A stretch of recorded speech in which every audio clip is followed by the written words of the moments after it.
Hello and welcome back to Daddy Rolled a One. I'm Martin, and this is another video in my series on the history of early tabletop role-playing games, specifically Dungeons & Dragons, and the company that published it, Tactical Studies Rules, also known as TSR. Today specifically I'm going to be talking about the series of hardback books that comprise the Advanced Dungeons & Dragons line that ran from 1977 through 1988. This was originally released in 1977, and it was called Advanced D&D specifically to separate it from the basic D&D game that was also released the same year this came out, as well as to distinguish it from the original game, which at the time was just called Dungeons & Dragons, but that what we would now call original D&D. If all that sounds a little confusing to you, you're going to want to watch my video on the history of D&D editions, and I'll put a link to that here in the upper right-hand corner. So this was the first book released for Advanced D&D. This is now what we would call first edition, although at the time we didn't call it that because there were no additions to the game. It's a hardback book, and at the time it cost $12, which in 2023 dollars is about $59, which makes it a little pricey even by today's standards. I believe the 5th edition books run about $50 if you pay full retail price for them. So this was released in 1977, and it wasn't until 1978 that the Player's Handbook was released. The rules were not all released at the same time like they would be now, because Gary was writing and publishing these as he went along. The Player's Handbook, of course, is going to be where you're going to have all of your races and classes, as well as your equipment, your spells, and that kind of thing. So really quickly on the classes in this is where we start to separate the stripped down classes from original D&D, which actually only had 3 classes originally, to where we start getting closer to the classes that we think of today as being core to the game in 5th edition. This game had the Cleric class, part of the original game, had the Druid subclass of Cleric, which was not part of the original game, but debuted in a supplement called Eldritch Wizardry about 2 years after the original game was released. Has the Fighter class, part of the original game, although at the time it was called Fighting Man. Here it's been renamed to Fighter. And then the Paladin subclass of Fighter, which was, again, not part of the original game, but part of the first supplement to the game called Greyhawk, released in 1975. There was also a Ranger subclass to Fighter in this game. The Ranger didn't debut in the original game, but instead in a magazine article in a magazine called Strategic Review. Gary saw that article. It was a friend of his, I believe, that had written it, and he then grabbed it, changed it a little bit, and put it into this game. Magic User, part of the original game, does appear in here, as well as the Magic User subclass of Illusionist, which was not part of the original game, but also debuted in a magazine article in the Strategic Review by a gentleman named Peter Aronson. And that was the first idea that a magic user could specialize in a school of magic. Schools of magic didn't exist in original D&D, but there was a spell called Phantasmal Force. So Peter Aronson took that idea and decided that a magic user could specialize in doing illusions, and that ended up being the genesis of what we now have as the different schools of magic and the different specialties like enchanters and elementalists and all that kind of stuff. Another gentleman by the name of Len Lakovka had taken that idea and expanded it in a series of articles that he wrote in a fanzine that he published, but it wasn't incorporated into the original game. The Illusionist subclass is the only specialty magic user that appears in this edition of the game. Then you have the Thief class, which again was not part of original Dungeons & Dragons. It came along later and was incorporated into the first supplement for the game, Greyhawk, the same one that had the Paladin. And the Assassin subclass of Thief, which debuted in the Blackmore supplement in 1976, 2 years after the game had been founded. And then lastly, the Monk class, which originally was a subclass of Cleric, also debuting in the Blackmore supplement, but here is redone as a standalone class and listed separately, not in alphabetical order, at the end of the list of classes, because Gary felt that its powers might be a little bit too powerful or too different, and a DM might not want to put them in a standard game. Another class that 5th edition players will be used to is the Bard. Not part of the original game. It debuted, again, in a magazine article not written by Gary. In the strategic review, Gary took it and made some changes to it and incorporated it, but put it all the way back here in the appendix to this book. And it's not a standalone class.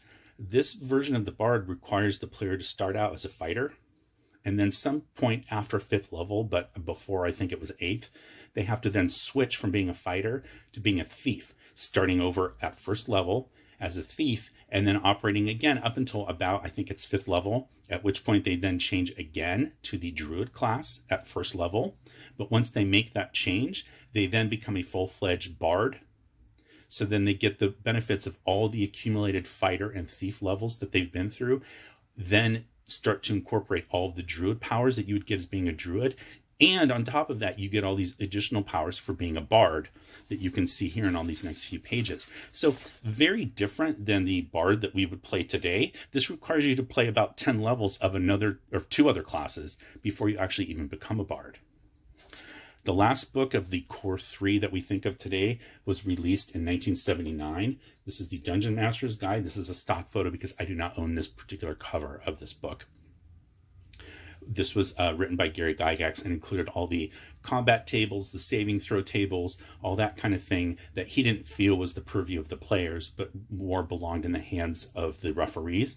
Also, interestingly, because the game was released in 3 separate years instead of all at the same time, because Gary was, again, writing and releasing this as he went along, the Dungeon Master's Guide tends to kind of articulate things that had come up with players not understanding rules from the player's handbook. So it almost acts as kind of like an errata to the player's handbook. So those are the core 3 books. Then in 1980, we see the release of this book, the first one in the advanced D&D line, not written by Gary Gygax. This is written by a man named James Ward, who had written a supplement for original Dungeons and Dragons called Gods, Demigods, and Heroes. So then he repeated his knowledge from that in this book, Deities and Demigods. This is an earlier printing of this book because it includes 2 mythos that are not part of later printings, Cthulhu and Melnibonian. So James Ward included these, and he did have permission, but he got permission from different people because there were different rights holders to these. So he got permission to include these mythos in a game book as a supplement. At the same time, another company had gotten permission to use them in a completely different game called Call of Cthulhu. There was some weird legal ramblings back and forth, and technically TSR did have the rights to publish this, but they didn't want to get in a fight, and so eventually they ended up publishing this version of the book, which is the exact same. It just takes out the Cthulhu and Melnibonian mythos just to avoid any legal troubles. This is my original copy. You see my mom wrote my name in there. I used to take this to my history class when I was in junior high school. My teacher really liked the idea that all these different gods were in here because it helped her with her class. So those are the original core books for Advanced Dungeons and Dragons. Then in 1981, you have the release of this book, the Fiend Folio. And this was the first book not published by the TSR in the US. This was published by TSR's UK division. Now, originally it was going to be published by Games Workshop, which nowadays we know as the owners of the Warhammer game. At the time, Games Workshop had a license to publish all of TSR's stuff in the UK. However, it took a little while for this to kind of get off the ground. So originally this was going to be published in 1979, but it ended up being published in 1981. And so by that time, TSR had a UK division, so they published this.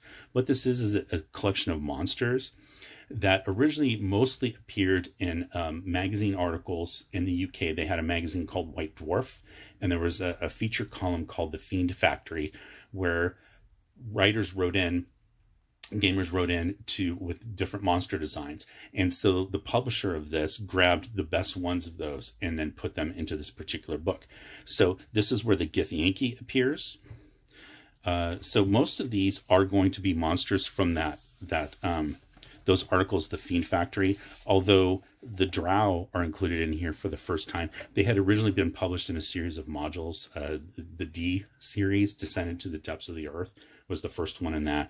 And That's where the drow first appeared, but first appearing in a monster book is in here. So this has the drow. It's got the Svirfneblin are in here, but it's also got some things that some iconic monsters that we know of. The Death Knight first appears in here, and a few other monsters that we know of today that are still part of the game. That's 1981. Then in 1983, TSR decided to redo the covers of the core books. So you see here the revised cover by Jeff Easley of the Player's Handbook, the revised cover of the Monster Manual, and then this book.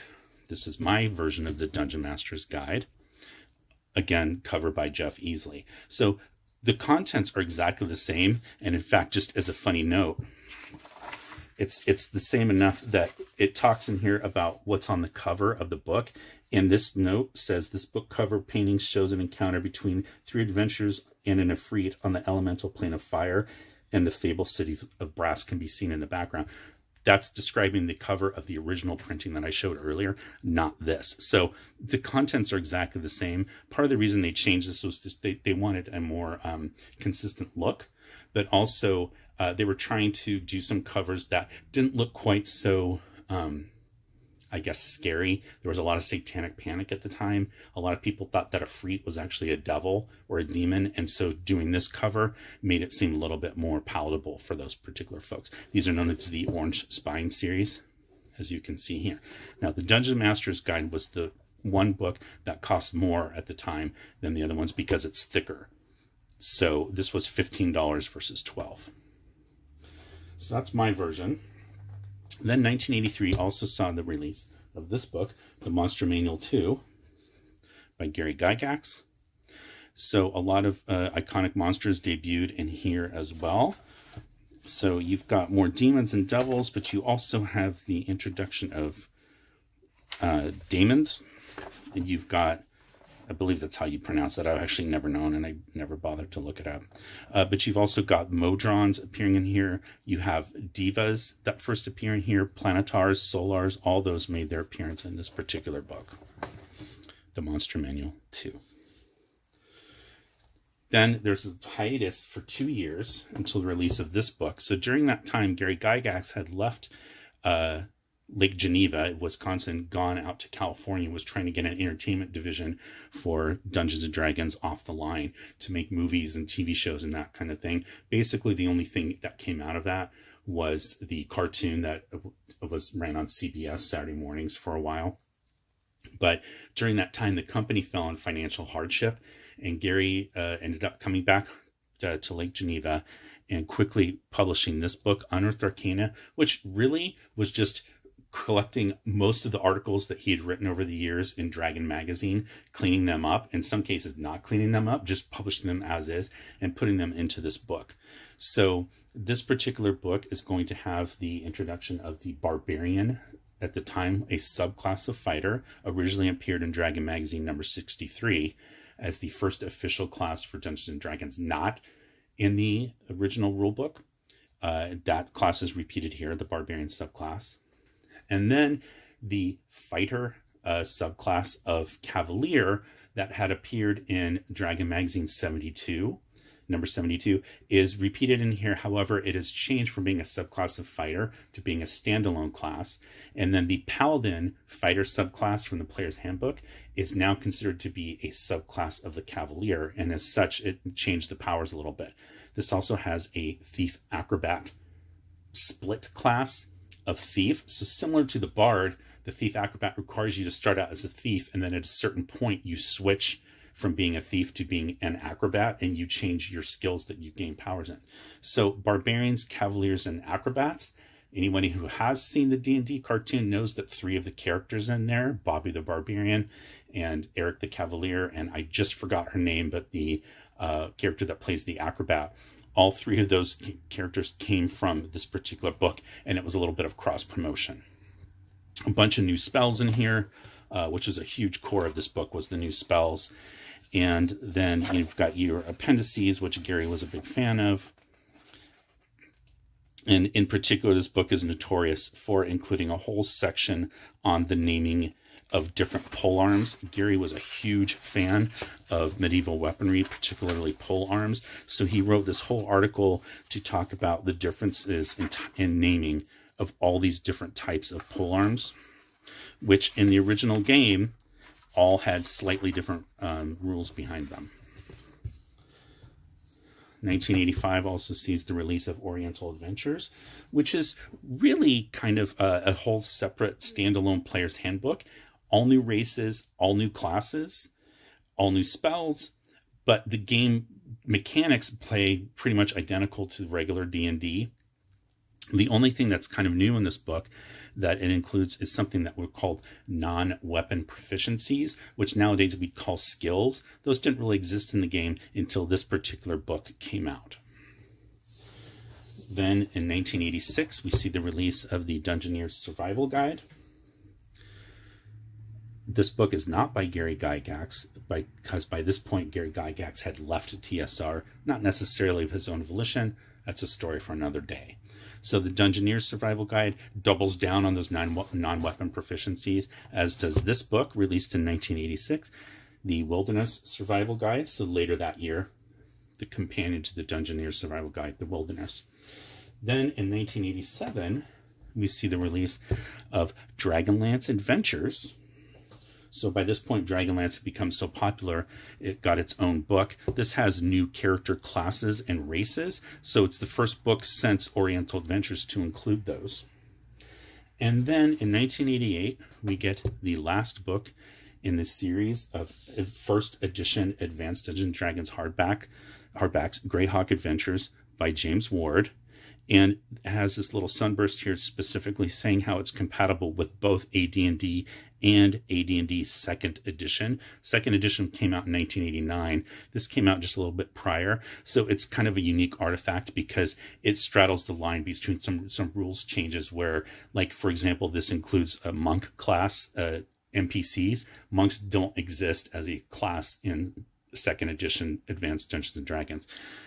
So that's it for my walk through the history of AD&D hardbacks. This was the last one released in the series. If you liked this video, please like and subscribe to my channel. Please share this video on your social media networks and drop into the comments to let me know what you thought of this video. And if you'd like to support me, please buy a little something from my shop. There's a link in the comments below. Thank you.